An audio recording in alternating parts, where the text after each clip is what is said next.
അസ്സലാമു അലൈക്കും വറഹ്മത്തുള്ളാഹി വബറകാതുഹു. നമ്മുടെ ജീവിതത്തിൽ എപ്പോഴും ഒഴിച്ചുകൂടാൻ പറ്റാത്ത ഒരു വിഷയമാണ് ദുആ. അതുമാത്രമാണ് നമ്മുടെ ജീവിതത്തിലെ ഏറ്റവും വലിയ പ്രധാന ഘടകമാണത്. എപ്പോഴും ദുആ ചെയ്യാൻ ഇൻട്രസ്റ്റ് ഇല്ലാത്തവർക്ക് കിബുറ് വരുമെന്നാണ്.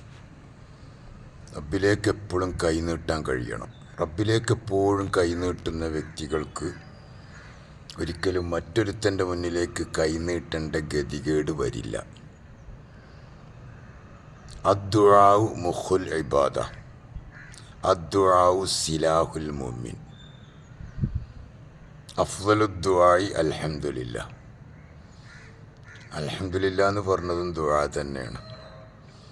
ഒരു മുഅ്മിൻ്റെ കവചം. യുദ്ധം നടക്കുമ്പോൾ രക്ഷപ്പെടാനുള്ള ഒരു വഴിയാണ് കവചം. കയ്യിലൊരു കവചം വെക്കുക, അപ്പോൾ വിട്ടുകിട്ടുമ്പോൾ തടുക്കും എന്നതുപോലെ ദുആ നമ്മുടെ ജീവിതത്തിലെ പ്രധാന കവചമാണ്. ദുആ ചെയ്യുമ്പോൾ നമ്മൾ ശ്രദ്ധിക്കേണ്ട കാര്യം എന്താണെന്ന് വെച്ചാൽ, നമ്മുടെ ജീവിതവും നമ്മുടെ ചിന്തയും ദുആക്കനുസരിച്ചാവണം.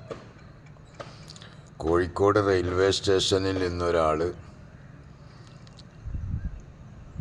കോഴിക്കോട്ടേക്ക് നിന്ന് കാസർഗോഡ് പോകുന്ന വണ്ടിയിൽ കയറിക്കണ്ട്, പടച്ച റബ്ബേ നീ എന്നെ തിരുവനന്തപുരത്തേക്ക് എത്തിക്കണേന്ന് ദുആ ചെയ്താൽ പറ്റൂല. അത് ഒരു ജാതി ദുആയാണ്. ദുആ ചെയ്യുമ്പോൾ ശ്രദ്ധിക്കേണ്ട പ്രധാന ഘടകം ആത്മാർത്ഥത എന്നതൊരു വലിയ വിഷയമാണ്. നമ്മളൊക്കെ സ്വാർത്ഥത വളരെ കുറവാണ്. അവനവൻ്റെ കാര്യം മാത്രം. ഒരു ബസ്, ലിമിറ്റഡ് സ്റ്റോപ്പ് ബസ്സുണ്ട്. ആ ബസ് എല്ലായിടത്തും നിർത്തൂല. അത് നിർത്താൻ പ്രത്യേകമായ സ്ഥലമുണ്ട്, അല്ലേ? പ്രത്യേകമായ സ്ഥലത്തേ നിർത്തുള്ളൂ. പക്ഷെ ഒരുത്തൻ്റെ വീട്ടിൻ്റെ മുന്നിലൂടെയാണ് ആ ബസ് പോകുന്നത്. അവൻ ഓടി വന്ന് നോക്കുമ്പോൾ ആ ബസ് വരുന്നുണ്ട്. പക്ഷേ ആ ബസ്സിൽ കയറണമെങ്കിൽ അങ്ങാടിയിലേക്ക് പോകണം. അത് വലിയ പ്രയാസം. വെറുതെ ഒന്ന് കൈ കാട്ടി. ഭാഗ്യത്തിന് ആ ഡ്രൈവർക്ക് എന്തോ ഒരു കൃപ തോന്നി ചവിട്ടിക്കൊടുത്തു. അവൻ ആ ബസ്സിൽ കയറി. വലിയ സന്തോഷം. ഭാര്യയ്ക്ക് ഫോൺ ചെയ്തെടി, നല്ല ബസ്സാണ്, നല്ല ഡ്രൈവർ, എനിക്കിവിടെ ചവിട്ടി തന്നു, വണ്ടി നിർത്തി തന്നു എന്നൊക്കെ. അങ്ങനെ വണ്ടി അങ്ങനെ ഓടി കുറേ അവിടെ എത്തിയപ്പോൾ വേറൊരാൾ ഇതേപോലെ വഴിയിൽ നിന്ന് കൈ കാട്ടി. ഈ കൃപ വന്ന ഡ്രൈവർ അവിടെ ചവിട്ടിക്കൊടുത്തപ്പോൾ ഈ കയറിയോ ആദ്യം കയറിയോ പറയുള്ളൂ, ഇതെന്ത് ലിമിറ്റഡാ എല്ലായിടത്തും ചവിട്ടണ്. അവനവൻ്റെ സ്വാർത്ഥത. ആ സ്വാർത്ഥത നമ്മൾ ഒഴിവാക്കണം. ദുആ ചെയ്യുമ്പോൾ ഒരാൾ പറഞ്ഞു, ഉസ്താദെ ദ്വാരക്കണം, കുറേ കടമുണ്ട്. വേറൊരാൾ പറഞ്ഞു, ഉസ്താദെ ദ്വാരക്കണം, എൻ്റെ ഉമ്മാക്ക് സുഖമല്ല. അപ്പോൾ ഉസ്താദ് ദുആ തുടങ്ങി. പടച്ചവനെ, കടത്തിൽ കുടുങ്ങിയ സുഹൃത്തിനെ പെട്ടെന്ന് അതിനുള്ള വഴി എളുപ്പമാക്കി കൊടുക്കണേ അല്ലാ. ആ സമയത്ത് അവൻ ആത്മാർത്ഥമായിട്ട് ദുആ ചെയ്തു. പിന്നെ ഉസ്താദ് ആത്മാർത്ഥമായിട്ട് ആമീൻ പറഞ്ഞു. ഇഖ്ലാസിൽ ആമീൻ പറഞ്ഞത്. പിന്നെ ദ്വാരക്കണെന്താ?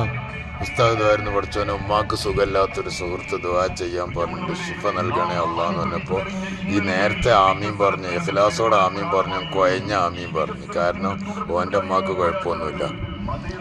ഇങ്ങനെ അവനവൻ്റെ കാര്യം വരുമ്പോൾ കുറച്ച് സ്പീഡ് കൂടുക, ഉഷാറ് കൂടുക. മറ്റുള്ള കാര്യം വരുമ്പോൾ തണക്കുക. അങ്ങനെ പാടില്ല.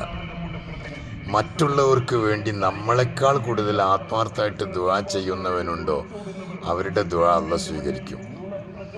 നമുക്കൊരാൾ സഹായിച്ചാൽ അയാളെ മുന്നിൽ വെച്ചുള്ള ദുആ വേണം, വേണ്ടെന്നല്ല പറഞ്ഞത്. മറിച്ച് അതിനേക്കാളൊക്കറം അയാളുടെ അസാന്നിധ്യത്തിൽ ദ്വാരക്കണം. അയാളില്ലാത്തപ്പോൾ അയാൾക്ക് വേണ്ടി ദുആ ചെയ്യണം. അതാണ് ഏറ്റവും പുണ്യം. അയാൾ അറിയാതെ അയാൾക്ക് വേണ്ടി ദ്വാരക്കുമ്പോൾ തീർച്ചയായിട്ടും അള്ളാഹു നിൻ്റെ ദുആ സ്വീകരിക്കും. കാരണം നിൻ്റെ ഇഖ്ലാസ് അത്ര വലുതാണ്.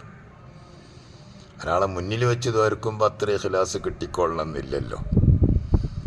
അപ്പോൾ നമ്മുടെ ജീവിതത്തിൽ മറക്കാൻ കഴിയാത്ത, ജീവിതത്തിൽ ഒരിക്കലും ഒഴിവാക്കാൻ പറ്റാത്തൊരു മഹാഘടകമാണ് ദുആ എന്ന് പറയുന്നത്.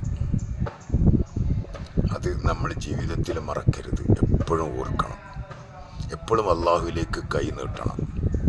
അള്ളാഹു തആല ജീവിതത്തിൽ മുഴുക്കെ റബ്ബിലേക്ക് മാത്രം കൈനീട്ടി ജീവിക്കാൻ അള്ളാഹു തൗഫീഖ് നൽകട്ടെ. അതിനുവേണ്ടി പ്രത്യേകം എല്ലാവരും ദുആ ചെയ്യുക. നിങ്ങൾക്ക് വേണ്ടി ഞാൻ ദുആ ചെയ്യുക, എനിക്ക് വേണ്ടി നിങ്ങൾ ദുആ ചെയ്യുക. അങ്ങനെ പരസ്പരം ദുആ കൊണ്ട് നമ്മൾ ഒരുമിക്കണം. ലാ യറുദ്ദുൽ ഖളാഉ ഇല്ല ദുആ.